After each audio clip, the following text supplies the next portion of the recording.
Polling कराई जाए, slow polling कराई जाए। बहरहाल तो महागठबंधन के जरिए तेजस्वी का प्रण या फिर तेजस्वी के जरिए महागठबंधन का संकल्प, दोनों सबके सामने है। बीजेपी जदयू पलटवार कर रहे हैं, लेकिन प्रण की बात करके महागठबंधन कह रहा कि अब की बार वाकई हमें बिहार बनाने का मौका मिलेगा। सरकार तो बहुत लोगों ने चलाया। मेरे सहयोगी नीलकमल पटना से हमारे साथ मौजूद हैं। नीलकमल, आज महागठबंधन का मैनिफेस्टो या कहें महा मैनिफेस्टो, जिसका सबको इंतजार था, उसकी झलक में कई चीजें दिखाई दी। प्रण भी दिखाई दिया, बिहार को संवारने और बनाने का एक बार फिर से यहां पर दिलचस्प वाकया भी दिखाई दिया, लेकिन जाते जाते और बीच में नीतीश के लिए चिंता भी दिखी और फिर चुनाव के परिणाम जो अभी तक आए नहीं है उस पर कुछ आशंका भी दिखी। बिल्कुल, देखिए महागठबंधन का जो मैनिफेस्टो आया है वो पहले ही आ चुका था। आप आरजेडी की पीसी सुनिए, तेजस्वी यादव की पीसी सुनिए, वो कई दफा पीसी कर चुके हैं। जितनी बातें मैनिफेस्टो में उल्लेखित की गई है वो एक एक पीसी में तेजस्वी यादव बोलते चले गए हैं, वो ऐलान करते चले गए हैं। उसी को सिंक्रोनाइज करके आज एक घोषणा पत्र में उसे सबको दिया गया है। तो ये 25 पॉइंट है, उसमें उसमें एक दो चीज जोड़े गए हैं। लेबर का सेंसस जो है वो काउंटिंग कराई जाएगी, वो बिहार सरकार कोरोना काल से ही करवा रही है यहाँ पर। तो हालांकि खैर मैनिफेस्टो है, अपने अपने पार्टी का मैनिफेस्टो होता है। तो ये संकल्प पत्र, इसका सब वहां पर जितने नेता थे महागठबंधन के, वो सब संकल्प पत्र बोल रहे थे, और ये तेजस्वी का पत्र बताया जा रहा है, घोषणा पत्र है। तो वास्तव में तेजस्वी का ही घोषणा पत्र है। दूसरी बात आपने कही कि नीतीश को लेकर वो चिंता जाहिर कर रहे थे, उन्हें पुतला बता दिया तेजस्वी यादव ने कि पुतला बना के रख दिया है। तो उस पुतले के साथ दो दो बार वो सरकार बना चुके हैं। तो ये भी तेजस्वी को भूलना नहीं चाहिए।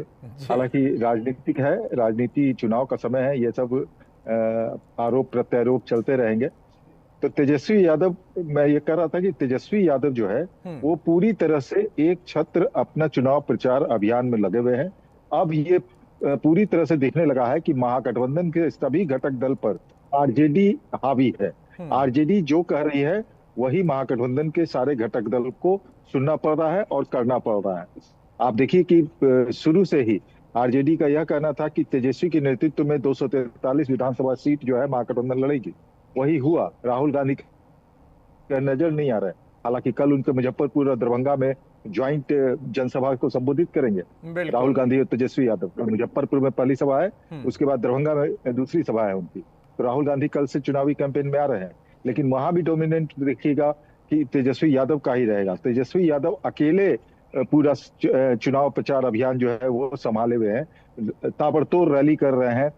प्रतिदिन उनकी 7 से 8 10 सभा तक हो रही है। और आप देखिए महागठबंधन के बाकी घटक दल के नेता कहाँ। तो तेजस्वी यादव पूरा भार जो है अपने कंधे पे ले रखे हैं। ऐसे में अगर उनको मुख्यमंत्री का चेहरा बनाया गया है तो वास्तव में वो उसके हकदार है तेजस्वी यादव। क्योंकि जिस प्रकार से चुनाव देखिए क्या होता है, चुनाव में आप अपना नैरेटिव सेट करते हैं, आप अपनी योजना बताते हैं, लोगों के पास जाते हैं। तो तेजस्वी यादव ही एक चेहरा दिख रहे हैं महागठबंधन की ओर से, जो जनता के लेकिन बीच जा रहे हैं। नीलकमल, उस चेहरे पर ही वो चिंता भी दिखी, उन्होंने जिक्र किया बकायदा। बाकी ठीक है, मैनिफेस्टो आ गया, उसमें झलक आरजेडी की ही दिखाई दी या फिर तेजस्वी का चेहरा ही सबसे प्रमुख दिखाई दिया, जिसको मान लिया है महागठबंधन ने। लेकिन अब वो जो चिंता जाहिर कर रहा है कि पहली बार 1500 से ज्यादा यूनिट्स होंगी, कंपनियां होंगी जो कि सेंट्रल फोर्सेज हैं, उसके साथ साथ संविधान का वो बार बार जिक्र करते आए कि उसका संकल्प आपने लिया है, शपथ आपने लिया है। उन अधिकारियों से एक तरीके से वो गुहार लगा रहे थे कि भाई अपनी जिम्मेदारी निभाइए। ये क्या कुछ नए तरीके का शिगुफा छेड़ने की कोशिश है, कुछ नए इनपुट हैं, या जो परिणाम अभी आने वाले हैं उसके पहले से एक विकल्प तैयार कर लिया गया? बिल्कुल, देखिए पार्टियां अपने इंटरनल सर्वे करवाती है। हो सकता है इंटरनल सर्वे में उन्हें कुछ पता चला हो कि महागठबंधन की स्थिति किस तरह की क्या है। तो चुनाव होने के पहले और परिणाम आने के पहले से ही ऐसे माहौल बना दिया जाए कि चुनाव अधिकारी जो है, अभी तेजस्वी यादव जो बोल रहे थे जब उन्होंने साझा घोषणा पत्र जारी किया था, उसके बाद तेजस्वी यादव ने कहा ये कि अधिकारी जो है शपथ लेते हैं संविधान की तो वो ईमानदारी से काम करे, जहां पर आरजेडी के ज्यादा वोटर है वहां स्लो पोलिंग ना कराए। यानी उनको कहीं ना कहीं एक ये देना है कि हमारे वोटर को रोका जाता है। तो एक तो ये है, वोट चोरी की बात अब कोई नहीं कर रहा। तो वोट चोरी को दूसरे तरीके से कहा जा रहा है कि अधिकारी वहां पर स्लो वोटिंग करा करके वोट को चोरी कर ले रहे हैं।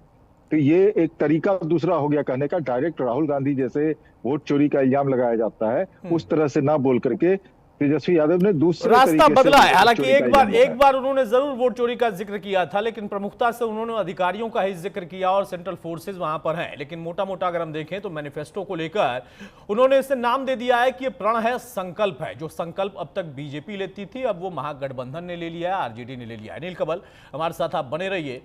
अब बात करते हैं कि बिहार में जननायक पर जंग जो छिड़ गई है, उसका असल में पीछे की राजनीति क्या है। पटना में आरजेडी दफ्तर के बाहर तेजस्वी यादव के बाकायदा पोस्टर लगते हैं जिसमें उन्हें बिहार का नायक बताया जाता है, लेकिन तेजस्वी को नायक बताना ही विवाद के लिए जमीन तैयार करता है। एनडीए ने तेजस्वी को जननायक बताने पर सवाल खड़े किए तो आरजेडी के अंदर खाने की जो तेजस्वी को जननायक बताने के विरोध की तस्वीर थी वो बिल्कुल अनोखी थी। कैसा पूरा विवाद था, जरा इस रिपोर्ट में देखिए।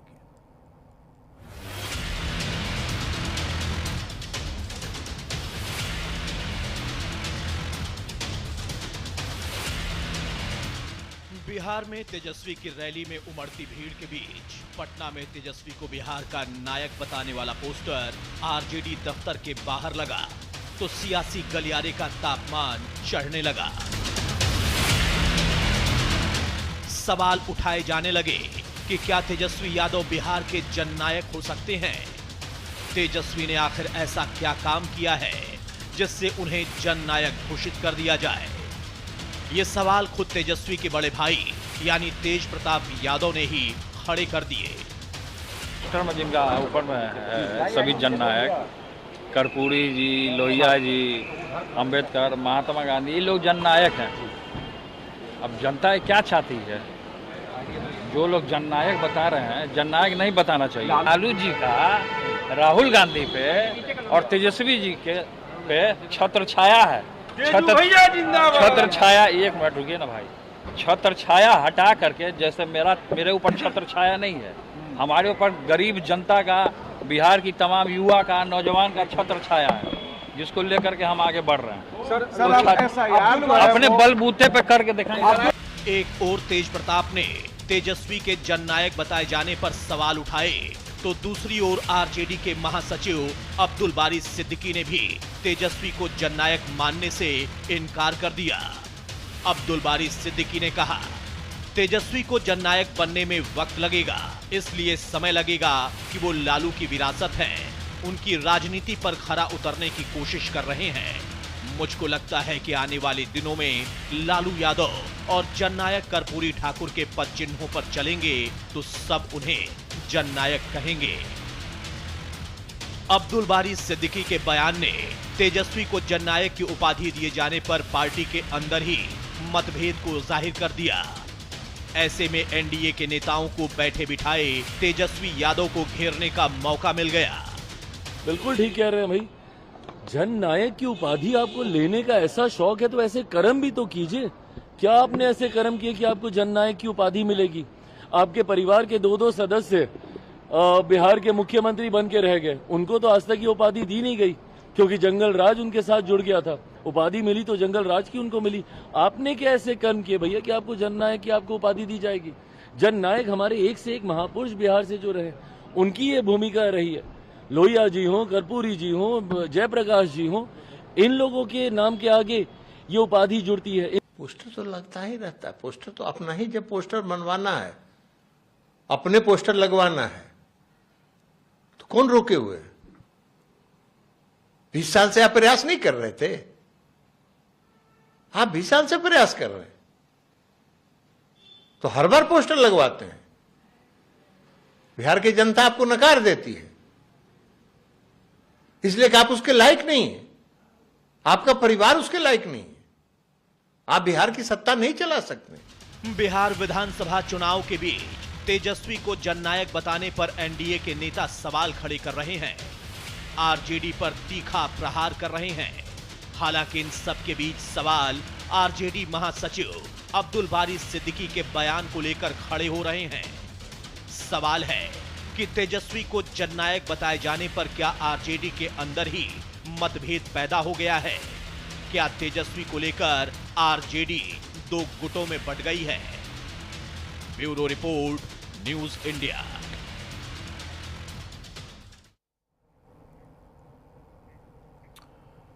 और अब बात जनसुराज के संयोजक प्रशांत किशोर की, जिन पर संकट के बादल मंडरा रहे हैं। प्रशांत किशोर पर ताजा आरोप 2 वोटर आईडी कार्ड रखने का लगा है। आरोप है कि बिहार के साथ ही बंगाल के वोटर लिस्ट में भी प्रशांत किशोर का नाम दर्ज है। लेकिन इन आरोपों पर प्रशांत किशोर ने क्या सफाई पेश की, जरा इस रिपोर्ट में समझिए।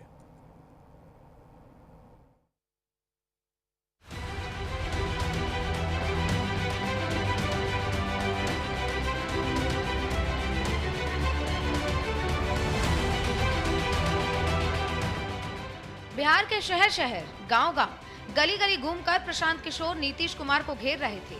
तेजस्वी पर बार बार सवाल खड़े कर रहे थे। महागठबंधन और एनडीए पर प्रहार कर रहे थे। लेकिन विरोधियों को घेरते घेरते बिहार के चुनावी रण में खुद ही घिर गए। वजह है 2 वोटर आईडी कार्ड का आरोप।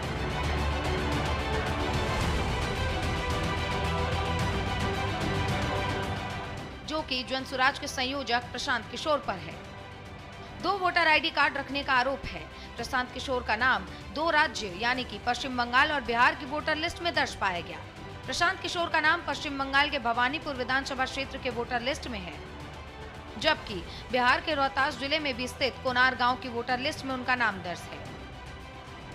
ये मामला है दोहरे पंजीकरण का, जो चुनाव कानून की धारा 17 और 18 के तहत अवैध माना जाता है। ऐसे में प्रशांत किशोर के विरोधियों को बैठे बिठाए ही उन्हें घेरने का मौका मिल गया। जिनके घर शीशे के होते हैं वो दूसरों के उस पे पत्थर मारते हैं, कैसे चलेगा प्रभु?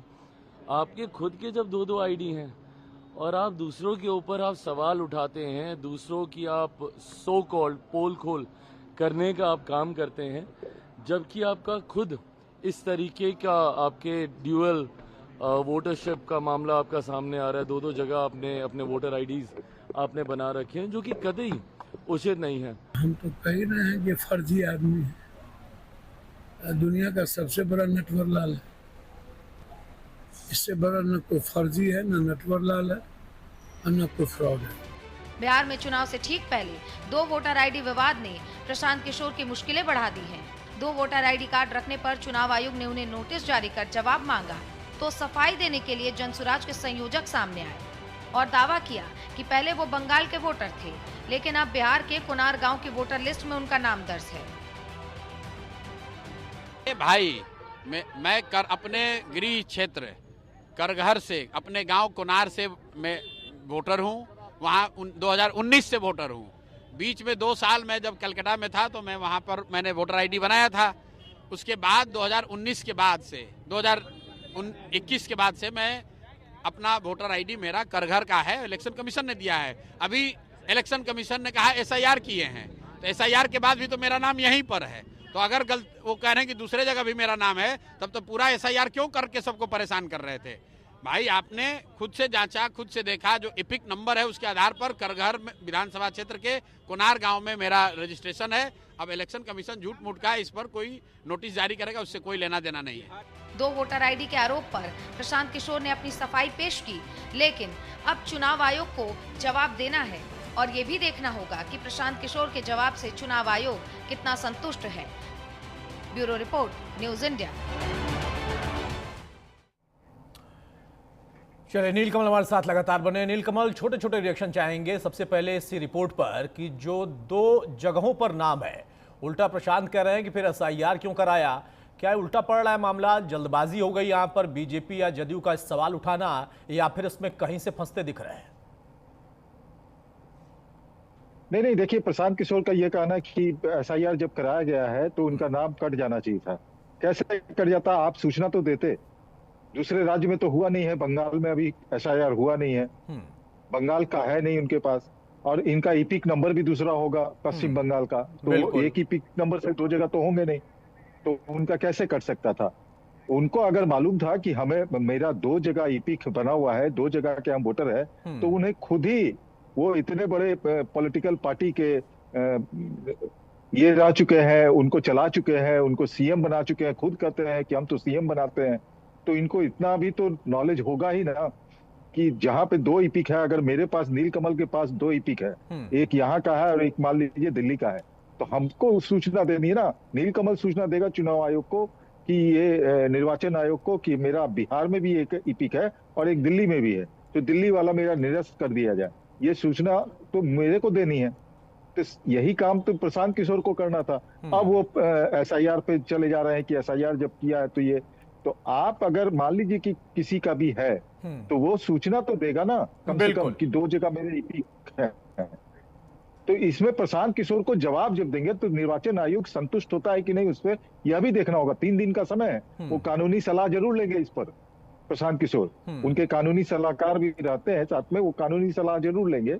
अब इस तरह की बात कही, अब देखिए क्या निकल के आता है, लेकिन इतना तो तय है। बड़ा लेकिन उन्होंने दावा जरूर कर दिया कि नहीं, जितनी गलतियां हैं वो चुनाव आयोग की हो, मेरी कोई गलती नहीं। बिल्कुल सही कहा आपने कि कम से कम सूचना तो आपको देनी थी, शिकायत भी आप ही कर रहे हैं। बहरहाल राजनीति में चलता है। नीलकमल कह रहे थे कि उन्होंने सीएम बना दिया। सीएम बनाने का सिर्फ नहीं बल्कि वो पीएम बनाने का भी दावा करते हैं। सहयोग वहां पर भी उन्होंने दिया था, इसमें कोई शक नहीं।